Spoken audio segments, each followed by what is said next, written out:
Michael is coming to us from UC Berkeley, where he is currently a PhD student. And for the past couple years before that, he had been working with Professor Josh Tenenbaum at MIT. And this talk is about the work that came out of these several years, the neural physics engine and its implications for the AI field. I think that's really pretty cool. So without further ado, Michael, please. Thank you, Alex. So it's a very big honor to be able to speak here at MSR. When I was undergrad at MIT, there were two grad students I really look up to, Tejas Kulkarni and Jiajun Wu, who did internships here, and I always really admired their papers that came from their internships. Jiajun's was the Scene XML paper, and Tejas's was the Picture Probabilistic Programming paper. So I'll start off by kind of briefly discussing my own personal motivations for research.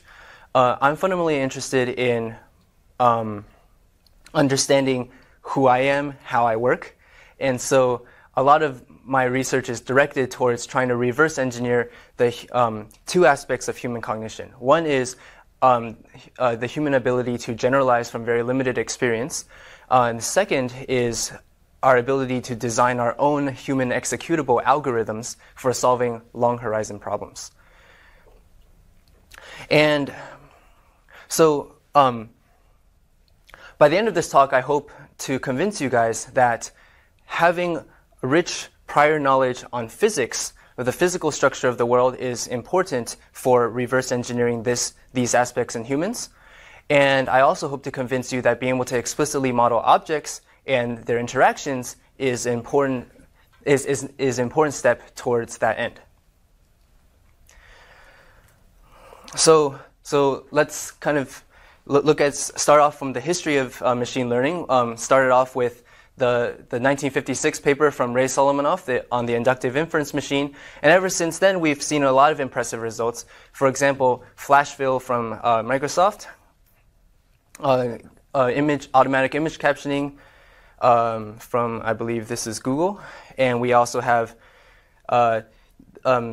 reinforcement learning agents playing video games. Hold on, let's see if it...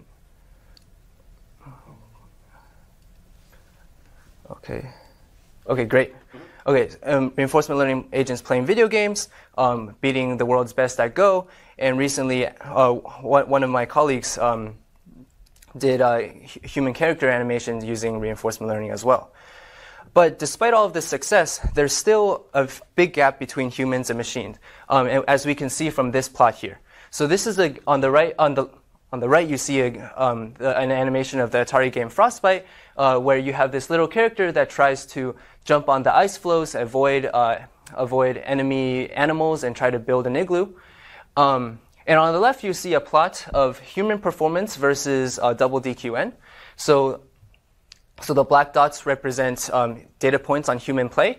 And you can see that on average, this blue curve right here, after only 15 minutes, the average human is able to achieve performance that the double DQN, which is this red dashed line here, cannot even beat after 920 hours of wall clock time of gameplay. So this is a very big gap. And so now the question is, where does this gap come from? What makes humans so much better than machines? Well, we can start by looking at so Alan Turing had once said that if you want to build a machine that can be intelligent as a human, why not try building a child and then let it learn as a child? And as you can see that for even children, they come into the world with a rich knowledge of the physical structure of the world. Right there, you just saw that the baby actually reached behind itself to pick up an object that it doesn't even see, showing this sense of object permanence. It is able to balance these little cups on the dog, showing that it knows something about objects, that they're solid, that they don't pass through things, that knows something, or this cat, that these objects have these soft, hard material properties, and all of this seems very common sense to us, but is very difficult for even robots to replicate today. We can further look at So now we can further test this hypothesis to say, okay, well, is it the case that this sort of physics knowledge of objects and relations and events is a gap between humans and machines? So this is a study done by one of my colleagues, Rachid Dubey at Berkeley, who basically designed this, and his colleagues designed this simple video game where you have this character, you have to kill enemies, climb ladders, and stand on platforms. And for us, when we look at this game, it seems pretty simple for us. And as they saw, the humans also achieved pretty good performance on this game. But now, if you just randomize the pixels here, so the platforms are still the same, they're all still the same texture, but you just randomize, you just give every single entity in the scene a randomized texture. Now humans perform extremely poorly. There's a huge drop in performance in human gameplay. So as you can see, this is the agent, but all the semantic meaning about objects and their affordances are completely gone. Amazingly, reinforcement learning agents do about just as well on this version of the game as they do on this version of the game. And so that gives us an insight that suggests, okay, maybe there is something about how humans parse their perceptions that is able to give them this big edge. Yeah. Wait, hold on. Can you switch further to? So here, the different platforms which were the same texture previously now have a different texture in different instances. So like you cannot even reuse your knowledge on what can be balanced upon and what cannot be, because you have to learn for every pixel on the screen whether that's a platform or not. Yes, exactly. So just by looking at it, you can't really even tell whether this is something that I can stand on or if it's just empty space. And this is what reinforcement learning agents also have to go through when you just... Even like self-similar, I think what you're saying is the self-similar parts of it are not represented in that image. Yeah, for example, the background, I think the background are different in this picture, but you can see that if you should directly translate the background in this picture, then you should have a very large chunk of pixels have the same texture. Yeah. I see. So the interesting question is, like, if you remove the similarity to the real world and just replace the background with some random texture, the platforms with some other random texture, but consistently, how would humans work on doing this? I don't know. Oh yeah. So they did a bunch of ablation studies on the environment. So I encourage you guys to check out the paper. I think it's going to be an iClear workshop, so you guys can see it next week. So they successfully removed like different sort of semantic information, and I believe this is the hardest version, where everything's just random. Right. Yeah. Makes sense. Okay. Cool. So this suggests that this suggests that the reason for the huge increase in performance between humans and machines is that just from glancing at the scheme, we already do like 90% of the work, by already figuring out what the objects are, what the entities are, how the physical relations between things. So this is a diagram of an agent acting in an environment, and what I just summarized a few seconds ago is that perhaps. So is that perhaps what is giving humans the big edge is that we know something about the physics of the environment, and it's actually already present before we even begin to play the game. That seems to be what this study suggests. And so now the question becomes, what is the form of this prior knowledge, and how do we prior knowledge on physics, and how do we build it into machines? This is actually related to a very old question that philosophers and cognitive scientists have studied for a very long time, going back to at least Plato.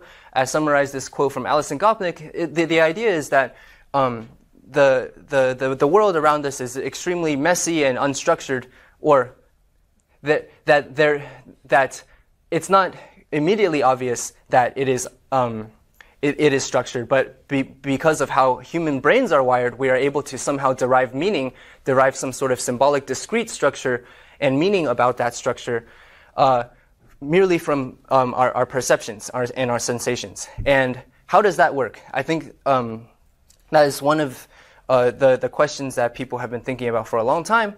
And so Plato had this idea that said, okay, well, maybe all of that structure was just, maybe all of that machinery for being able to parse the scene into this sort of symbolic meaning is already innate in humans, and we already have the representation inbuilt, and we don't have to actually learn anything from the statistical properties of the environment.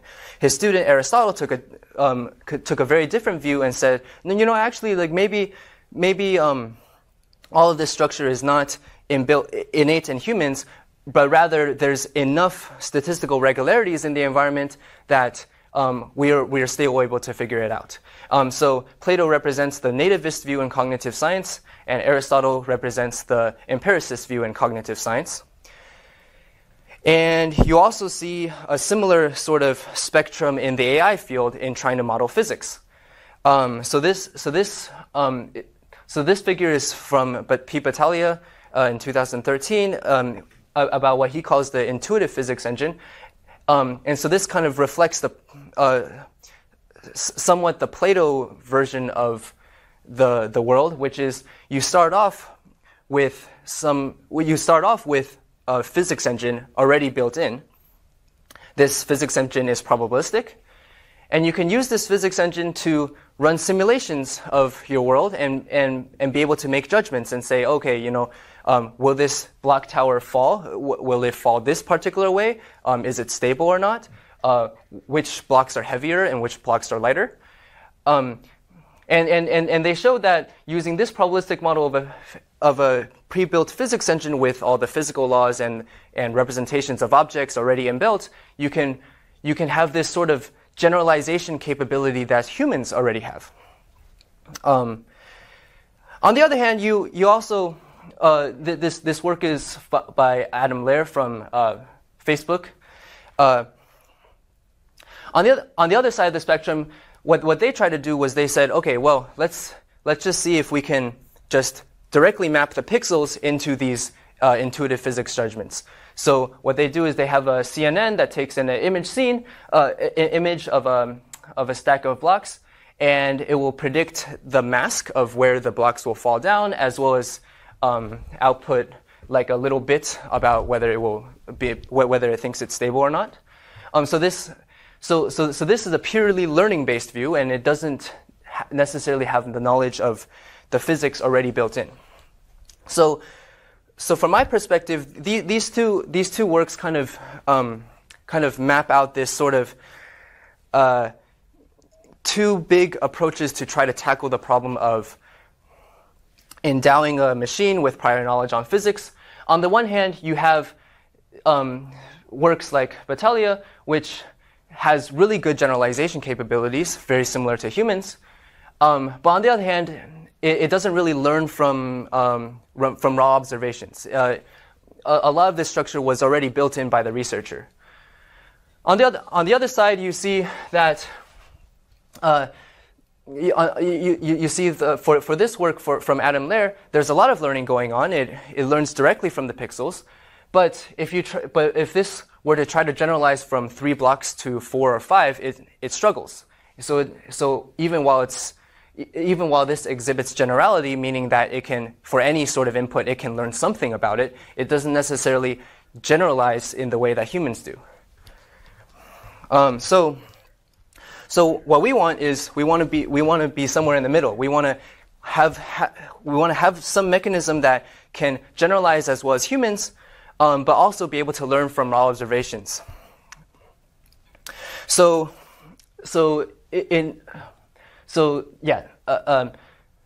a number of work have tried to tackle this particular problem. It actually goes back further than 2008 in the graphics community, but I'm just kind of showing an abbreviated history. So Sutskever and Hinton, I think they were first, they introduced this particular bouncing balls data set where they tried to use a recurrent neural network to predict the dynamics of these three bouncing balls. As you can see, it's even while it has this, it models the shape of the balls pretty well. The shape is not particularly consistent. Sometimes the balls would disappear or they will eat each other. You fast forward to about 2015. This is a paper from Frackyadaki et al. Frackyadaki is a professor at CMU now, and this was done in Jitendra Malik's group, that basically said, okay, let's still keep the recurrence in the network, but we'll have an object crop that is centered around, we'll have an image crop that's centered around the particular object, and maybe this way we can make the predictions of the collisions and the dynamics a little bit more consistent. So as you can see, it's a lot more realistic, but you still see some artifacts, namely that sometimes the balls seem to attract each other. They also seem to start bouncing along the walls when even though there's no forces being applied. So this is something that I, as well as Pete Battaglia, who's now at DeepMind, did about last 1.5 years ago, which is we said, okay, well, let's forget about learning from raw pixels for a moment. Let's just say, what would it take to be able to have some learning mechanism that can also be able to generalize in the same way, in at least a limited way, that humans do. In this case, we think about extrapolating, or at least I think about extrapolating to different numbers of objects when you were trained on less objects.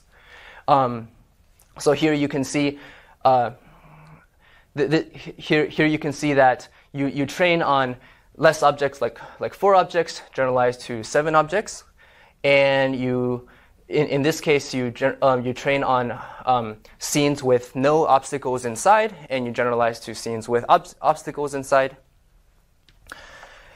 And what I'm going to talk about mostly today is what some work that's going to appear in ICLR next week, which is some work I did with Jürgen Schmidhuber's group last summer, and this is basically taking the ideas from the neural physics engine and the interaction network from this slide, and saying, okay, well, now that we have these, now that we have something that can evolve object representations through time, similar to a physics engine, can we see if we can get the object representations from raw pixels and then use some sort of neural physics engine to evolve those object representations forward through time? And so, while this intersection of the Venn diagram is a lot bigger, and this is definitely not completely in the center, this is our latest work that tries to get more and more close to the center of this Venn diagram. So this is the idea. Just as a brief summary of what we talked about so far. So I first talked about the gap between humans and machines. I mentioned that one hypothesis of the gap between humans and machines is our prior knowledge on the physical structure of the world. Then I talked about various attempts to try to learn and model that physical knowledge in machines. I've briefly outlined the approach that I've taken, and now I will talk to you guys about that in a little bit more detail. So the first step is to say, suppose we just didn't want to learn from pixels. Suppose I were to give you object representations, let's say like position, velocity, mass, and given that, can you learn to emulate a physics engine? And if that works, then we can say, okay, let's see if there's some way to be able to get object representations from pixels, and then once we have those object representations, we can just use the neural physics engine to evolve them through time. So, step 2 there. So, do you envision that this is like a runtime thing, or an offline training kind of thing? A runtime thing. a runtime thing. So I can look at, the idea is that this thing can look at, it has a little bit of an idea how the world works in terms of dynamics, and then it can look at, say, an abstract cartoon, right, where the representations are completely new to it, right, and then it could basically suss out what the correct object representations are given the dynamics. Is that what we're doing? That's the idea. Okay, yeah. Great. And I must give a disclaimer that so far all of the stuff that we've studied has only been in bouncing balls. So the dynamics are a little bit more simple, and the objects are not as abstract. But I will show some results on Atari Space Invaders that can kind of try to answer that part of the question on what if you just give it a new domain and see whether it can just automatically discover the objects as well as their dynamics. So in all cases, you're learning the object representations, but you're also learning the dynamics in runtime? Yes. Okay. Yeah. All right. So the next few slides might help a little bit. So just to briefly kind of summarize how you would learn the dynamics given some sort of minimal scaffolding in the structure of the neural network. This is the idea behind the neural physics engine.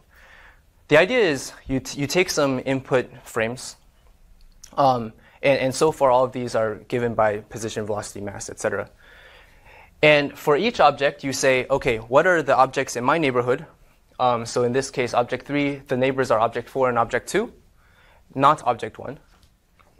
And you say, all right, for all of my neighbors, I'm going to compute the pairwise interactions between me and my neighbor, me and my neighbor, etc. And then I'm going to add those interactions up, similarly as you would add forces together to produce a net force. And then you will decode that into the prediction of the velocity. And what you will do is you will just repeat that process for every single object. And so in a graphical representation, this is kind of what it looks like. So let's say you have this indigo, pink, red, yellow, and cyan object. So there's 5 objects in the scene, and this grid basically it shows all the pairwise interactions. Right? So in this case, if we look at the yellow object will interact with the indigo one, will interact with the pink one, and red, not with the yellow, and the cyan one. And so for each interaction, you basically encode it into you basically compute a shared encoding, pass it through some sort of multi-layer perceptron, and this is something like an attention mask, or some sort of neighboring threshold, and you'll be able to compute this sort of effect that the neighbor has on you. And you would do that for every single neighbor that you encounter, and you'll sum that up, and then you'll decode that into the next state. So just to kind of give you guys a preview of how the neural physics engine emulates a symbolic physics engine, I would like to ask you guys a question. So there are 5 people in the room, 6 people including me. Which one do you think is generated by the neural physics engine? The left one or the right one? So one of them is generated by a neural physics engine. One of them is generated by the Matter.js physics engine, which was used to generate the training data for the neural physics engine. So how many? Raise your hand if you think this one is generated by neural physics engine. Okay. Raise your hand if you think this one. Okay. We seem to have a third group in the room. Okay. So this is the answer. So this was generated by a neural physics engine. So I believe that Alex got it right. And this one was generated by the symbolic physics engine. A little too much speed coming off one of the balls in the ground truth. Yeah, like right there. Like my reasoning for the left one simply was because the discretization is larger, so you can actually see the steps. You mean an implementation argument? Yeah, right there, right at that moment on the ground truth. Oh yeah. Way too much speed off the collision with the red one. Right. Yeah. Yes. So can you tell whether which ball is heavier and which ball is lighter? Oh, they're different masses. Yeah. Red is lighter. Yeah. So the red one is lighter. I must say that symbolic physics engines are also not perfect. They also use approximations. So the anomaly that you see might also be an artifact of the Matter.js physics engine. You can explain the fact that the red one moves pretty fast because the blue ball already has some momentum going this way and it already was actually moving somewhat fast right before it collided with the blue ball. When I did this talk at Mila, I think about 30% of the people got it right. 70% of people got it wrong. Sometimes it's usually around 50-50. So what this suggests is that this sort of pairwise architecture that of the neural physics engine as well as the interaction network by P. Battaglia seems to be a nice sort of scaffolding for the neural network to kind of learn these physical dynamics. Okay, and let's take a look at the generalization results. So here we train on less balls, 3, 4, and 5, and then we will just test on 6, 7, and 8 balls without any. So here it hasn't ever seen 8 balls before. And as you can see, it respects the fact that the yellow ball is the lightest, the red ball is the medium mass, and the blue ball is the heaviest. And the reason why I can do this is because the neural physics engine is just operating on every single object. And so if you have more objects, you just keep on repeating it. And so that's something that I think is pretty nice that would allow something like this to be able to scale a little bit more easier to more objects than if you just had no objects representations at all. Here you can also see some results on if you train on no internal obstacles and you test on more obstacles inside the scene. So that was a brief summary of how the neural physics engine works, and our goal was to try to take steps towards the generalization capabilities of humans, and so this is one thing. So this seems to be a nice architecture to do that. Obviously, there's a lot more work to be done because this is a very simplified domain. What's the performance if we only have picture as input instead of like the object as input? Yes. So this is what I'll talk about next. Can we learn from raw pixels? Can I ask something before you move on? In which stage of the training do you incorporate shape constraints? That is given as input as well. As input. Okay. Yeah. Okay. So you do have the shape constraint, all the constraints. So what I do is I don't tell it that you're a circle, you're a square. Okay. I say your position is this, your current velocity is this, your mass is this, and you're either small, big, or medium, or small, medium, or big. And so what it has to figure out is it has to figure out, okay, where are the walls? It has to figure out how what the sort of, like if it's a square, then it has to figure out that the squares have flat edges. If it's a circle, it has to figure out the circles have round edges. It also has to figure out the distance between the objects. It also has to figure out if there's no object interacting with me, I would just keep on going straight. If there's an object interacting with me, then I will collide. So these are all the things that it has to learn on its own. Basically, this scaffolding is that, like, for all pairs of objects, you will interact somehow, and your current state is this. But I won't tell you how you would interact. So you can imagine if there's magnetic properties, or if there's like some sort of rope constraints. Let's say like one section of the rope, one other section of the rope, and they're constrained in some way. Like that would also be learnable. And I think that they show that in the interaction network paper. So is each of these blocks a separate network, or is there some kind of sharing between blocks? For instance, here, each block is between two specific colors, say red and purple. But the block between red and yellow, is that learned completely independently, or is there some sharing? Yeah, so it's shared. Actually, this is the only thing that's unique. So this thing is repeated for every single object pair for all objects. And so, for instance, when one color is more massive than another, that's a piece of information that's fed in. As input, yeah.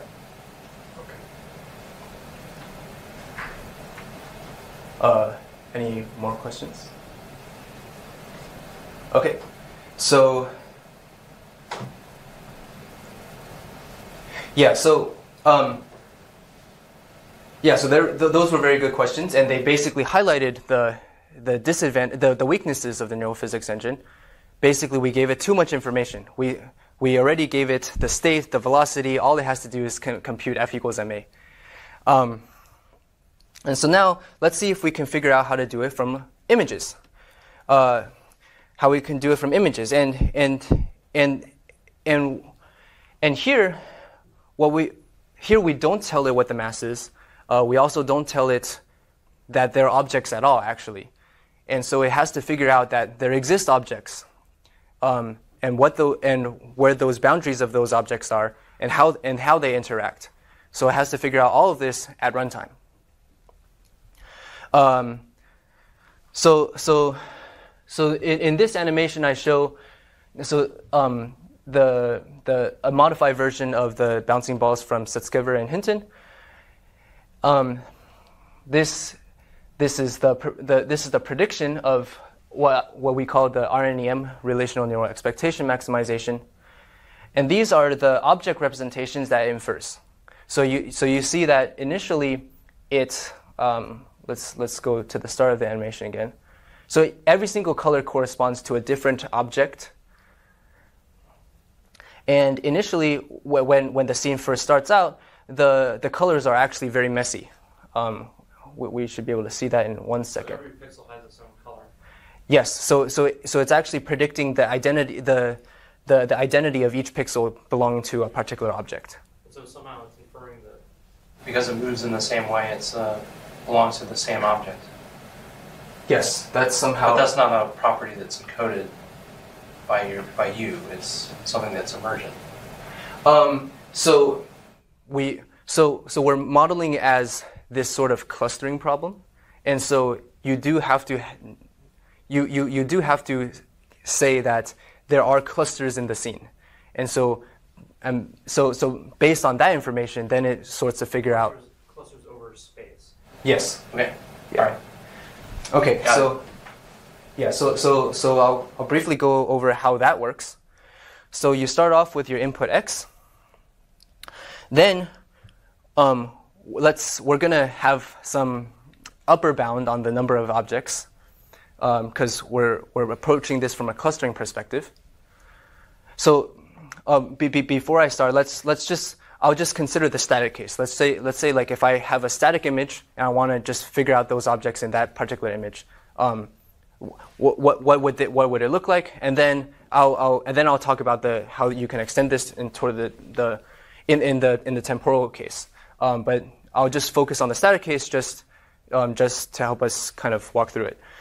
So you start with your input x, and you have k encoders, basically k hypotheses that there are k objects in the scene, and each of these encoders will produce a latent hidden state. This hidden state theta is going to be an object is what we will semantically refer to as the object representation.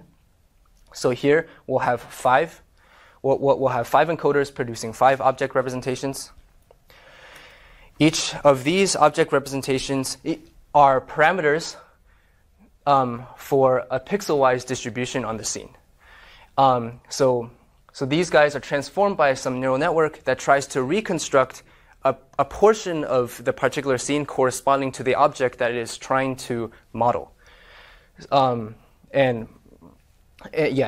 can go into a bit more detail in the coming slides. But briefly, briefly, the idea is that eventually this guy will only model one of the objects. This guy will only model one of the objects. This another objects, etc. So that's the part of the representation that the middle bit there is the thing where you're encouraging the whole thing to think about discrete objects. Yes. Yeah. Yeah. That so things don't interact over existence. So yeah. So I hesitate because it depends. It really depends on like the statistical properties of the scene, right? So like if you have two things that seem to like two objects that are some distance apart that seem to act in some correlated manner, then it might believe that they're part of the same object. But the priors in that are very low. You would have to work hard to get that. I can show you some cases where yeah. So we definitely want to try to encourage it to. We definitely want to try to encourage it to make the statement that for each object, for each pixel in your object, you should be very predictable by the other pixels in your object, and you should be very unpredictable by the other pixels not like part of your group. But yeah, I guess like there are some cases where that happens, some cases where that doesn't. So if I understand correctly, every subnetwork there that produces a representation, it's encouraged to think about some subset of the image as a discrete object. Yes. But apart from the training data, there is nothing that encourages that object to be spatially local.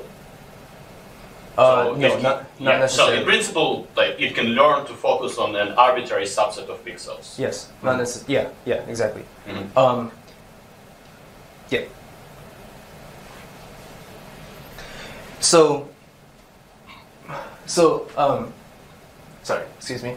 So once you have once each of these objects tries to predict a distribution over the scene, you'll combine them into a reconstruction of what you believe the scene looks like, basically some weighted average of all these guys, and then you'll compare it with the target. So this is in some sort of encoder-decoder architecture.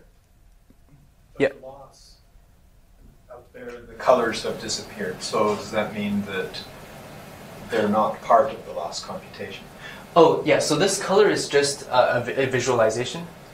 Oh, do you mean these colors? At the very top, where the loss is being computed. Oh yeah. So the original image is black and white. Right, and so is the output, just black and white. Yes. So, but at training time, do we know the different identities of different objects? Is the network given this information at training time that you have these separate objects that you need to learn to discretize?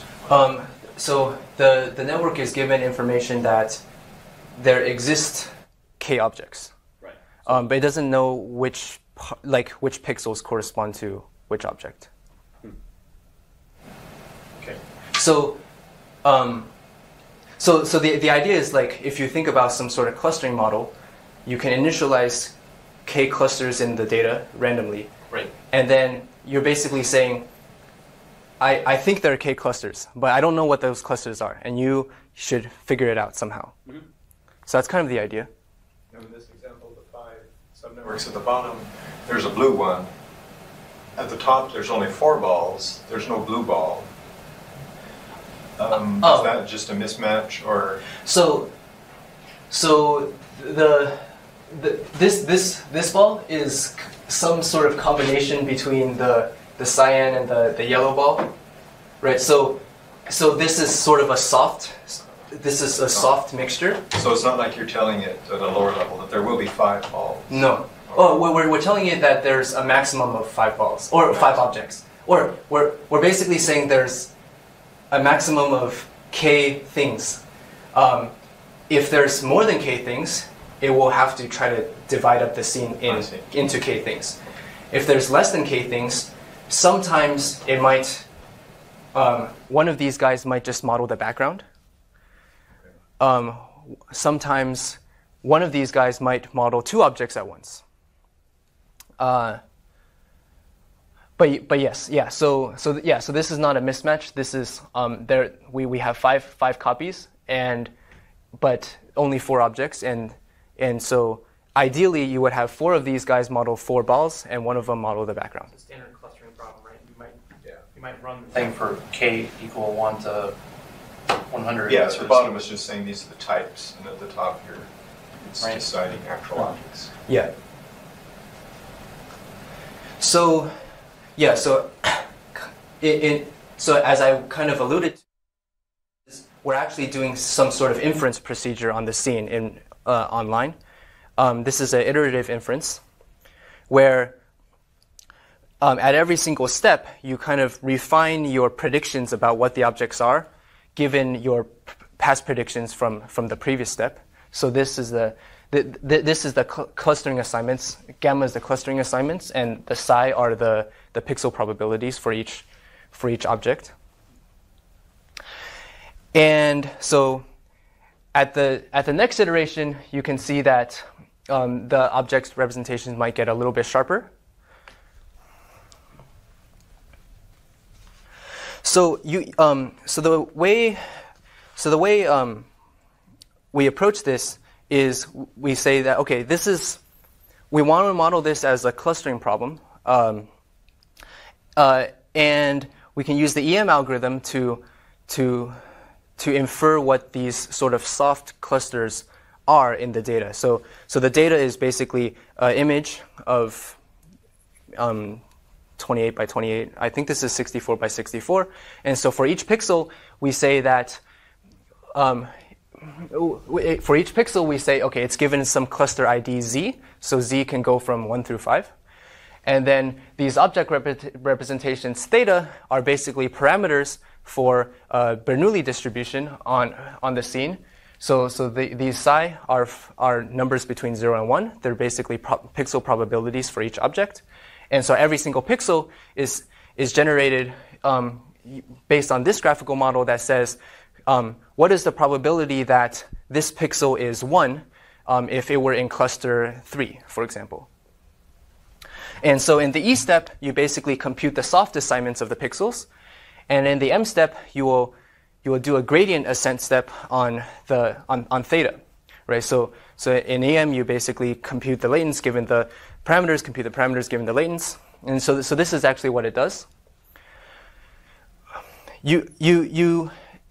So you can actually view this as so if you keep on doing this multiple times, this is an unrolled EM algorithm that I had mentioned that these guys are encoder neural networks, these arrows are decoder neural networks, and this so far, just in the static case, we're just gonna copy these representations over, and so you can so actually you can view this as an RNN where the hidden states are the object representations, and this is the output weight matrix, this is the input weight matrix, and this is the recurrent update. And so if you run the RNN through time, we train it to implement the EM algorithm. And the weights of the neural network are trained through backpropagation through time. So this is kind of what it looks like. You start off with the initial image, kind of have some sort of randomized prediction of what the cluster assignments are. So you initialize that randomly. You also kind of inject the input with a little bit of noise to just break symmetries, and so so in the first step it kind of has like some sort of every single object seems to predict every single object representation seems to predict every single object in the scene. So you see that the objects' identities are not that clear. As you keep on refining them, the object predictions become a lot more clear. And so this one will predict the object here. This one predicts the object here. This one predicts the background. And so one might ask, okay, why isn't there this degenerate case where like one object just predicts everything, or one cluster just predicts everything? That could happen. but it is a little bit less likely. I will show you some examples where one of these object representations actually predicts 2 balls. But the reason why this sort of like degenerate case is a little bit less likely to happen is based on the nature of the EM algorithm. If you kind of initialize the clusters, if you assume that there are clusters in the data and you initialize the cluster centers sort of randomly, and you basically like infer the latents given the parameters, infer the parameters given the latents, like basically at every single iteration, your cluster centers will try to like be better predictors of the clusters that they are models of already, and then the parameters will basically try to be better at modeling the data of the cluster it's already part of. And so if you kind of like have a good enough initialization, then each of these sort of clusters will begin to like model the thing that it's better at modeling, better and better and better, and like ignore the things that it's worse at modeling.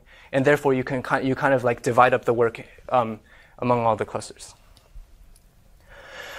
So okay, so that was kind of just giving this sort of brief overview of what happens in the static case. But now we'll say, okay, what if we want to learn the physics? What if we want to learn the dynamics of the objects interacting?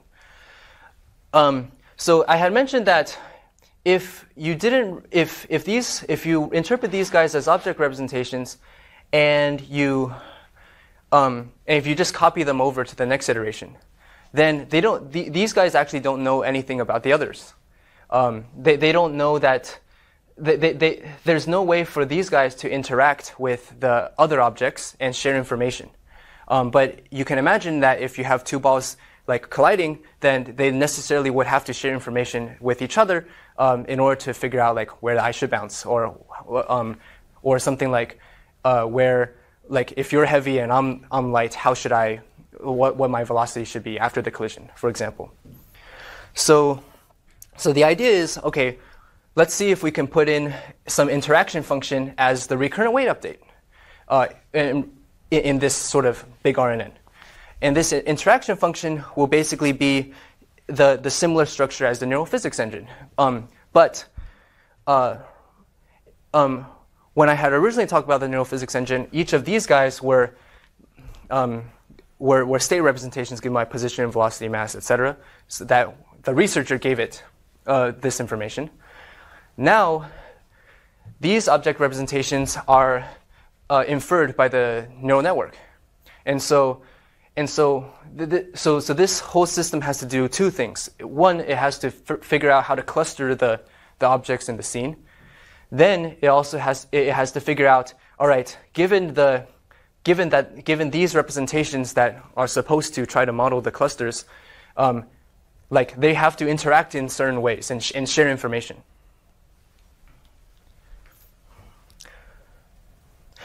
So this is an example of it unrolling through time. One nice thing is, when we talked about the neural physics engine, I had actually manually said, okay, there's gonna be this neighborhood radius around you. So everything within the radius is your neighbor. Everything outside the radius is not your neighbor. But now that we're doing it in pixels, we can remove that sort of hard-coded constraint, and just make the network attend to the objects that are relevant. Yeah, I apologize. I'm not sure if this is easy to see, but if you take a look at these 2 balls right here, these 2 frames are where the orange and the cyan ball collide. If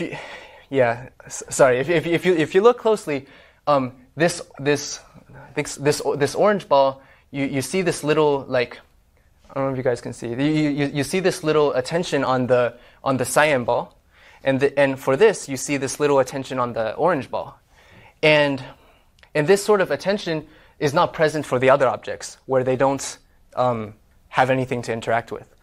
So this is something that just naturally emerged. We didn't really expect that it would work out as cleanly as this, because but what seems to have emerged is it just decided, okay, you know, I'm like these objects are not close to me, so I'm just not even going to pay attention to them. Okay, so I'm running a little bit out of time, so I'll try to move a little bit faster. So now these are a couple of the results, and we're going to compare with just an RNN that doesn't have any object groupings. It's just going to take in a frame, predict the next frame. And this is kind of, yeah, similar in spirit to the Sutskever and Hinton in 2008. So it doesn't have any object representations. That's why this is completely red, whereas this one does. And this is just a visualization of the objects. So each color is a different object. So as you can see, the object boundary is a lot more sharp.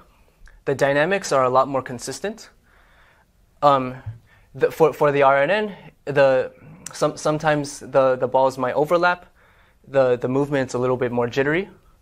And we suspect that the reason why is because the reason why it does this is because modeling these sort of like nonlinear collisions is not that easy, and therefore it has to work very, very hard to do a very good job in sort of modeling these dynamics.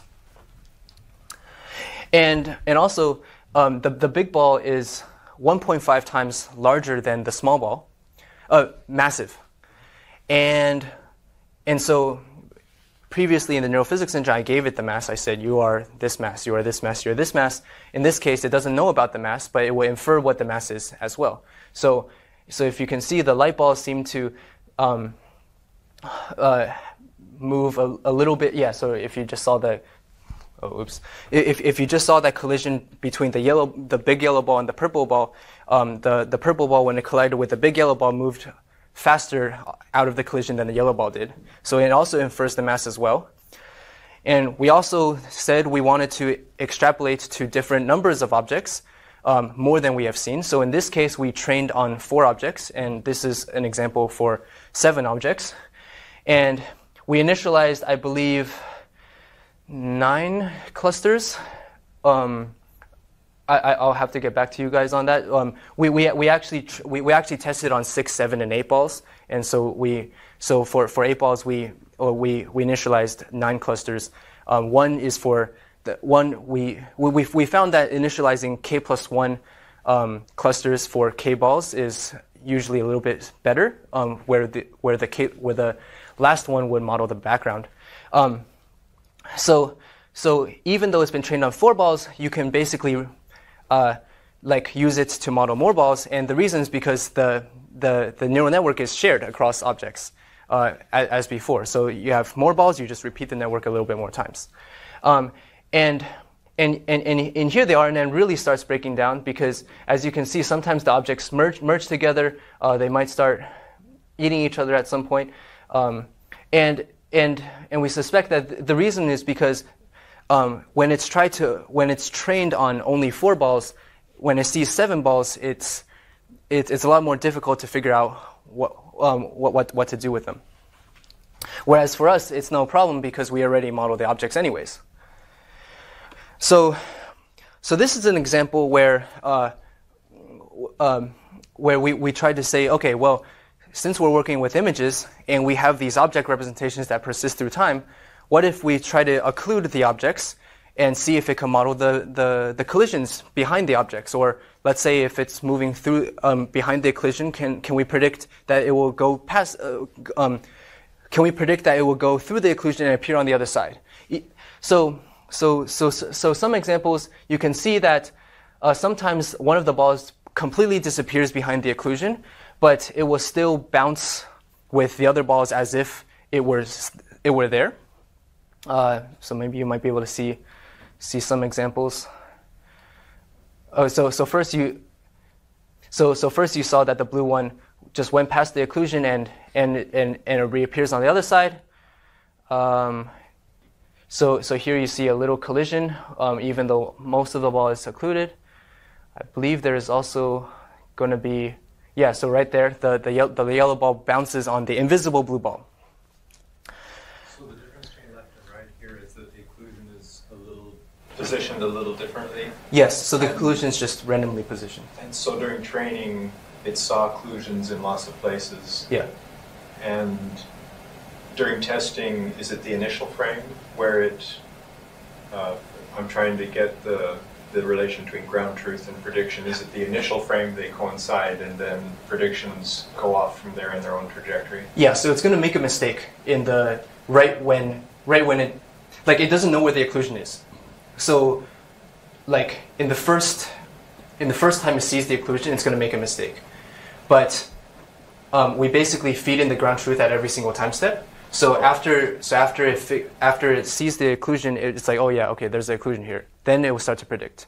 Okay, that's why you see a little waving on the prediction on the right, for instance, the edge of the occlusion on the top. Oh yeah, yeah, it's a little bit uncertain. So it's not, the prediction is not a sequence that feeds on itself, but it's getting reset at each step and then predicting the next step. Yes. Okay.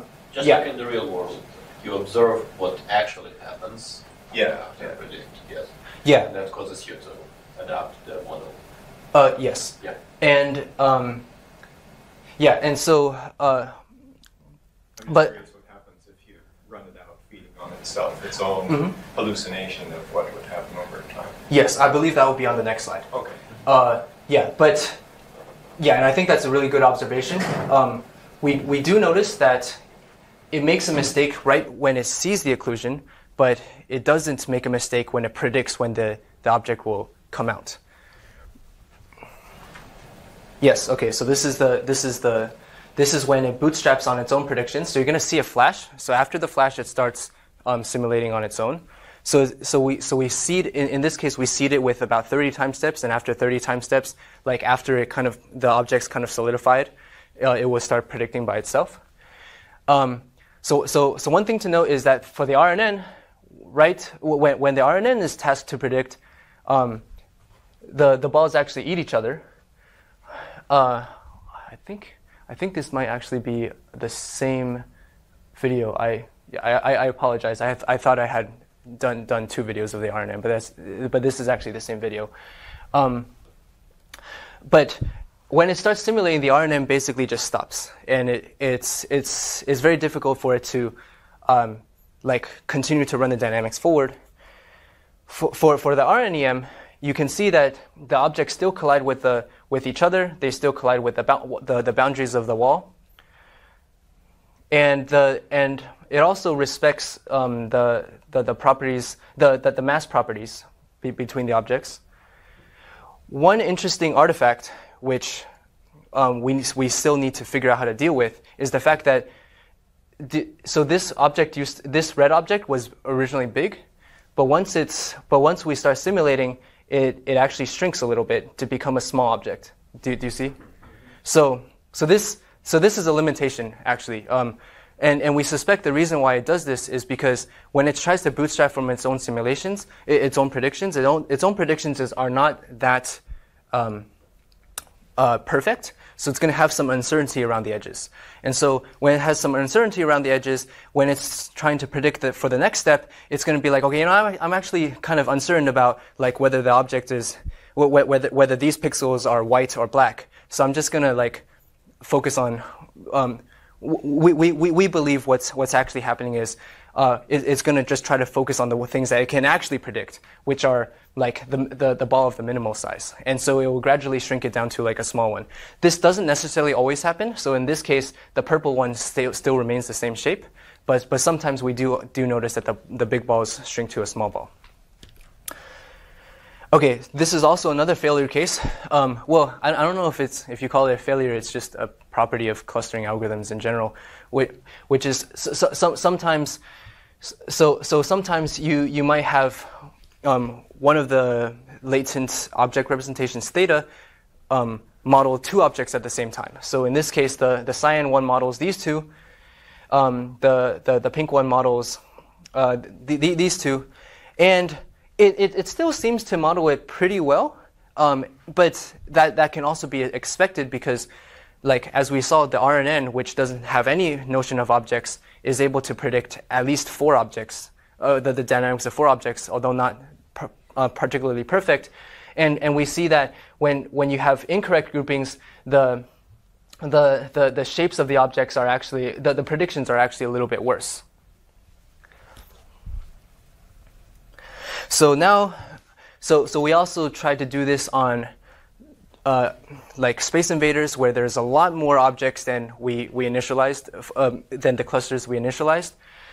So I believe, yeah. So these are the clustering assignments. These are the reconstructions. These are the ground truth. Initially, it kind of thinks that these, what are these things? Defender shields or something? Let's just call them defender shields. Let's call this little guy the spaceship. Let's call these things the aliens. So initially, it thinks that the defender shields are the same group as these aliens, but gradually it decides maybe it will be better to model them as its own separate group, the yellow one.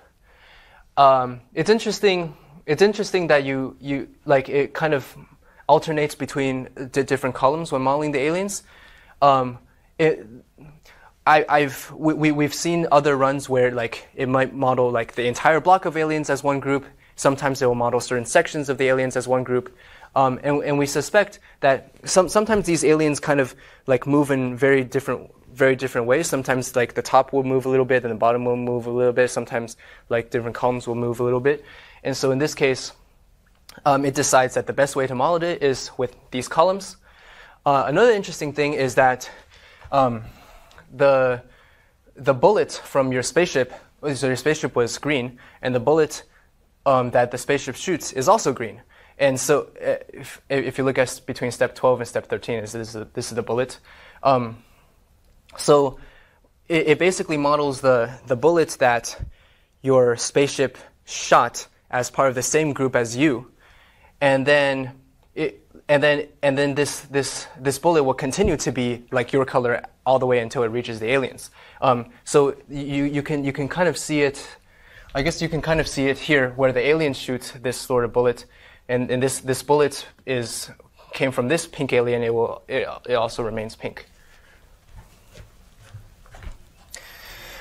Okay, so we originally had the neural physics engine, which started off with the state space, and we tried to make it extrapolate to different numbers of objects. And now, but we had a limitation, which is we didn't learn from raw pixels, and we also gave it a lot of semantic information, like what's the mass, what's its position, etc.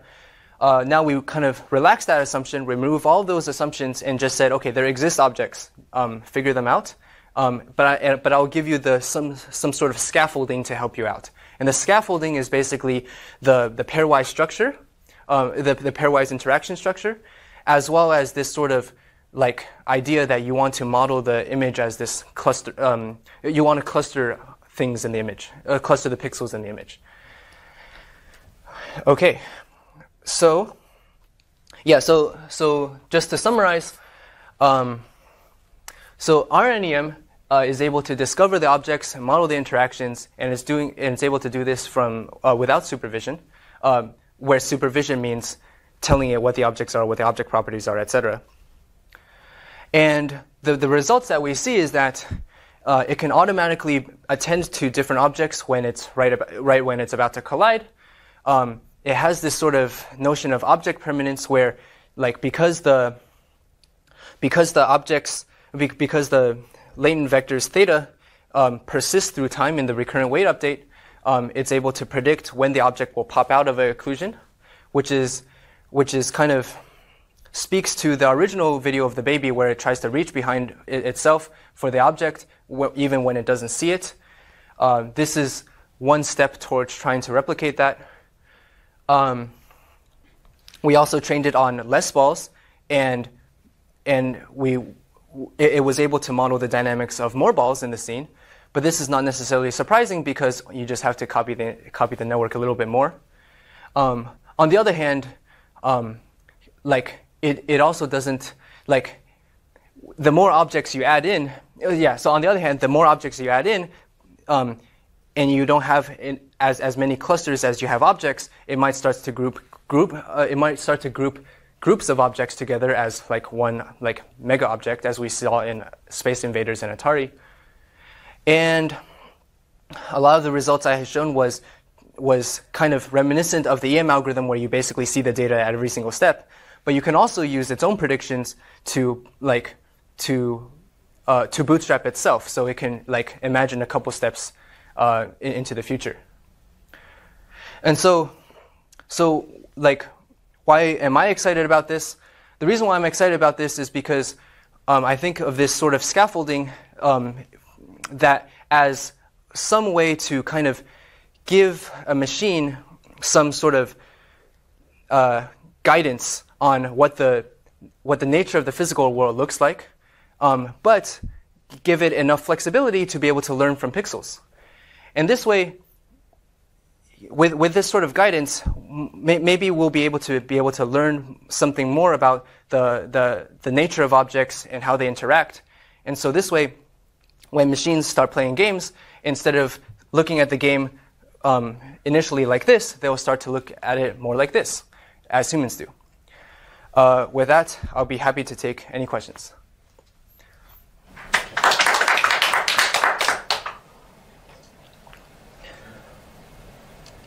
Questions? Yeah. This is great work, and I definitely see a lot of applications, not just video games, but I wanted to ask you about the shrinking ball. Remember, you had that issue that the ball was shrinking in one of your simulations, yes, and that came from the fact that you're treating each pixel independently. I wonder if you put a constraint, like a spatial constraint, that after you've learned the objects and you're very confident about the objects in the scene, you put a constraint, don't change, their mass or something, if that would solve your issue. So I know you want to avoid putting spatial constraints. Mm-hmm. You want to treat everything independently, but once you're confident about your model, then you can add some constraints afterwards. Yeah, I think that's a very interesting idea. We haven't looked into it yet, but I think that would be a really good direction to go in. So a couple of thoughts on that. Right now, what we're doing is we're basically doing a purely bottom-up way of inferring what the objects are. But there are also you can also infer objects with top-down information. I don't know if you guys have seen Alyosha Efros give a talk about CycleGAN. Have you guys? Okay, but anyways, basically he shows this picture of trying to, I guess, transform a horse into a zebra and basically just kind of mapping the texture between the horse and the zebra. He showed a Fairley case where there's a guy sitting on a horse, and the guy and the horse all turn into zebra colors. And the reason why that happens is possibly because the guy and the horse all kind of move together all the time, and the network thinks that it's all one thing, and then it just maps the entire texture onto the whole thing rather than separating it out as objects. During training, you probably never saw guys on zebras either. Yeah, perhaps not. And so this suggests that, in addition to kind of a bottom-up process of trying to infer the objects, you might also want some sort of top-down information about what the object identities are. And the reason why I say this is because with some sort of spatial constraint, so I guess sometimes one thing that we've been trying to think about is if, let's say, you have a water bottle with a cap that's removable. Sometimes it's one object, sometimes it's two objects, and we're still trying to think about what's the best way to model that. Because if we have some spatial constraints and say that the water bottle is always the water bottle and the cap is always part of the water bottle and the cap is removed, then what do you do? You might continue to model it as the same object. On the other hand, at some point you might want to decide, okay, actually they're two objects. But yeah, I think that's a really good point. Or something breaks, or yeah, something like that, or a stack of chairs, and then individual chairs.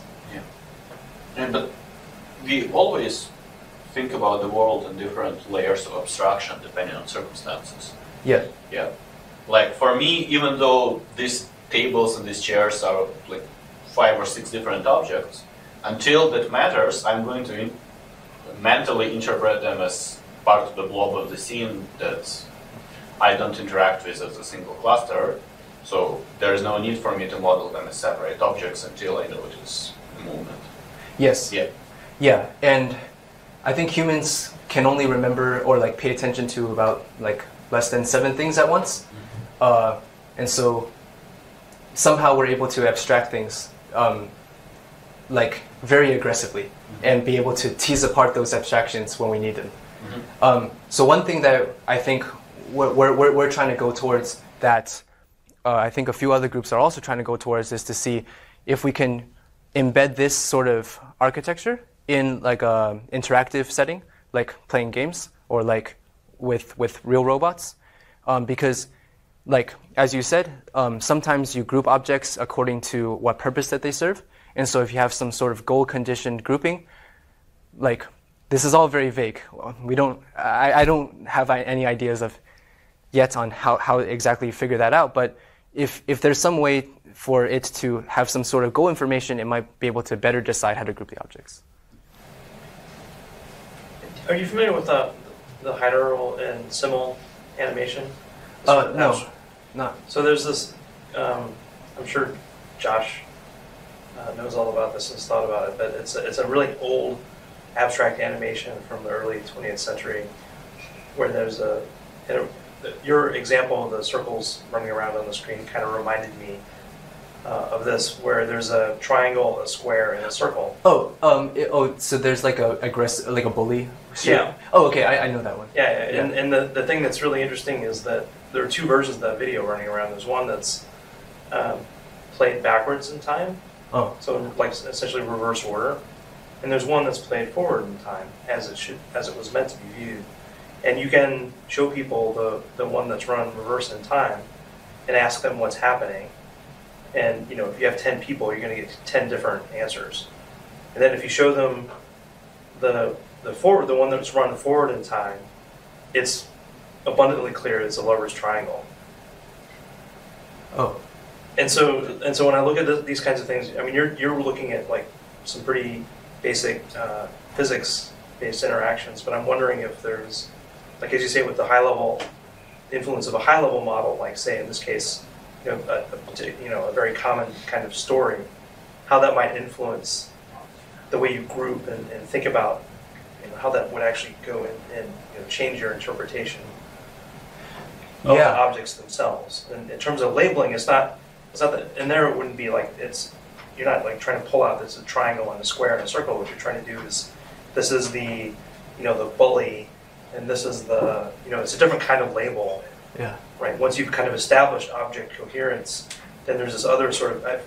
What I'm thinking is that maybe the next step for this kind of work would be to start thinking about these deeper semantic labels and get to something a little higher level. You can then do question answering on top of this, for instance, and see if there are quite a few question answering data sets on images. So in addition to modeling the dynamics, you can then ask things like, will the heaviest ball ever reach the right part of the image, and things like that. Yeah. Yeah. And that's one simple domain to focus on that will force you to deeper think about semantic properties of objects in the image. Yeah. So we're actually out of time. Michael has some time in the afternoon. If you'd like to talk to him one-on-one, please let me know. Yeah, options available. And thanks a lot again for. Yeah, thank you so much for having me. It's a really big honor to be able to speak here.